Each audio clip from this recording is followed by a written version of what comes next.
This is Wyatt Young with Roof It Forward here at 105 Flat Rock Lane in Eatonton. I'm up here giving some pricing to Mrs. Jackie. Upon first inspection here, I mean, you have an extremely old roof on this. I used my shingle reader, which I have right here, put it on a shingle down at the bottom, and it read that it was a 3-tab roof, 20 years, and it was well worn past its time. This roof's probably been on for 20 plus years, just way past its lifespan. On second inspection, just visually, you have a lot of debris, bricks, trees growing onto the roof, a lot of pine straw going around, and I'm not sure if you can tell just by looking from these angles, you have a lot of wear on your roof. It's warped a little bit, which is letting me know that you have some rotted decking in here, which is not a good sign. It means the decking's rotted out and water's getting into your roof.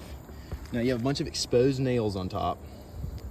Exposed nails are going to let water in after a long period of time. Looks like you've lost the entire top half of your ridge shingles on this side. I come down here to where it's warped really bad. I have a moisture reader on the roof. It's just sitting here and it's reading in the 9s. You have 9%, which means there's a lot of water getting into this roof, which is what's causing all this warping of the deck and rotting. Over here, your vents are a little older. Maybe a couple little holes that you have inside that could be letting water in as well. But I mean, upon this inspection here, there's just no doubt in my mind that the only course of action we can go with is a re-roof. We would cut off the edge over here, all these trees, clean it off. We would install a ridge vent system on top that would allow the heat to escape from the top, because that's another issue you're having over here. You look at the top, you see these little black areas. That's blistering. It's because you don't have any place for the heat to escape from your attic. So it's coming through. You got fiberglass showing just for the wear, but this heat's coming through and it's popping these granules off like popcorn. Like these right here, you can see these granules a little more than you can over here on this side.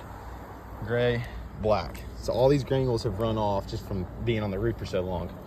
I have a magnifying glass here to show you just the wear of it. You can see these fiberglasses with the blind eye, but you put that in, you can just see how worn down this roof is.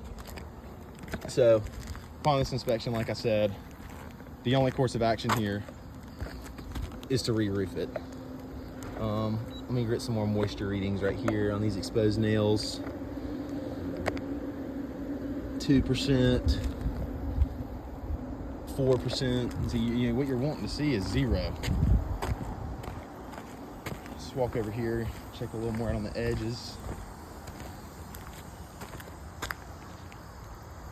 Just warm.